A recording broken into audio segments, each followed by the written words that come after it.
New Bedford's the Whaling City.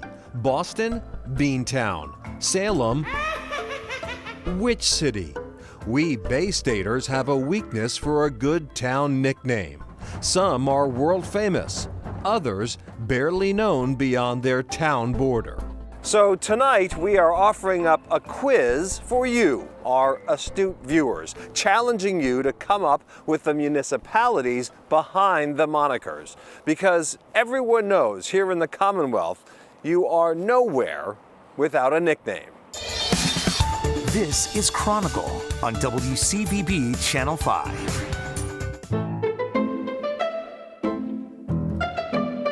The unsuspecting visitor to our first nicknamed town might wonder what they've gotten themselves into. That pop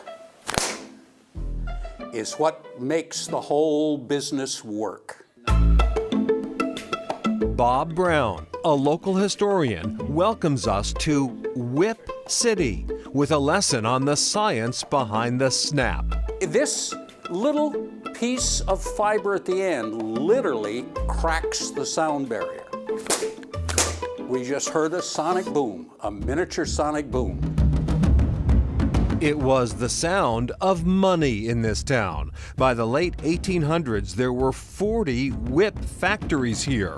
Today, Brown is joined by local author Bruce Cordes. The whip industry became the heart and soul and the whole financial basis for the entire town. Over 95% of the whips in the world, the buggy whips, were made here, and it just grew and grew and grew, and it kept growing until it peaked around 1893.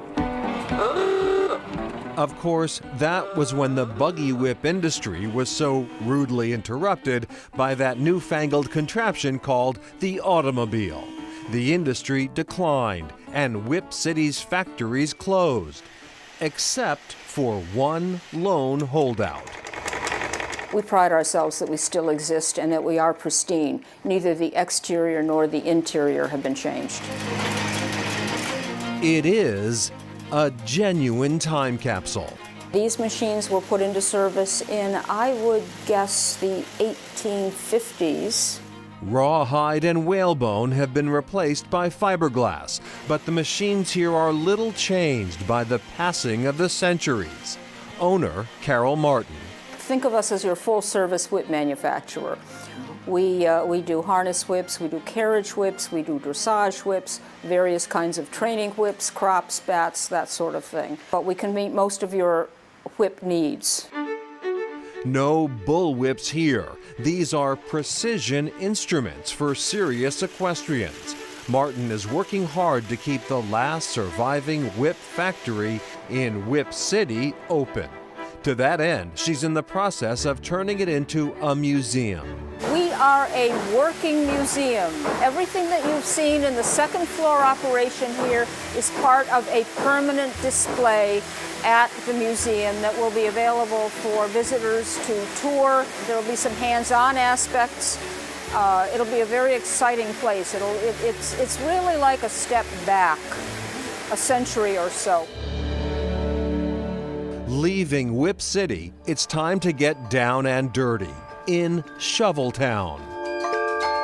Appreciation for this humble implement reaches a zenith at the local college. So, what's the scoop with all the shovels? So the Ames Shovel Company was located about 2 miles from where we are today, and by the late 1800s, 60% of the world's shovels were an Ames shovel. 60%. Nicole Casper oversees this unusual collection. No two shovels alike. So there are 783 shovels in our collection. Flat blades, round blades, sewage scoops, trenching tools. It's hard to get a handle on just how deep the shovel world goes. This is the oldest shovel in our collection. This was made in 1774 by John Ames. And though each is special in its own way, Casper has a weakness for this bad boy. So this is what I consider my favorite shovel. It is the most dangerous shovel in my opinion, as the pickaxe on one end and the shovel blade on the other. But if one were to unearth a takeaway lesson from this world-class collection, and indeed from Shoveltown itself, it might be that this lowly tool could be shown a little more love. So if everybody goes into their basement or their shed, they're going to find a shovel. But everybody has a shovel, and you never know when you're going to need one. I think it's an underrated tool, and we don't realize it has such a long history to it.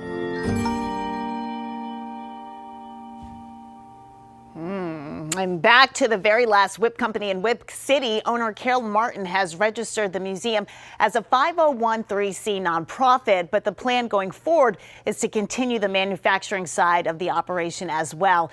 It is noteworthy that the National Register of Historic Places lists both the building and its contents as historically significant. Next, a visit to Glasstown.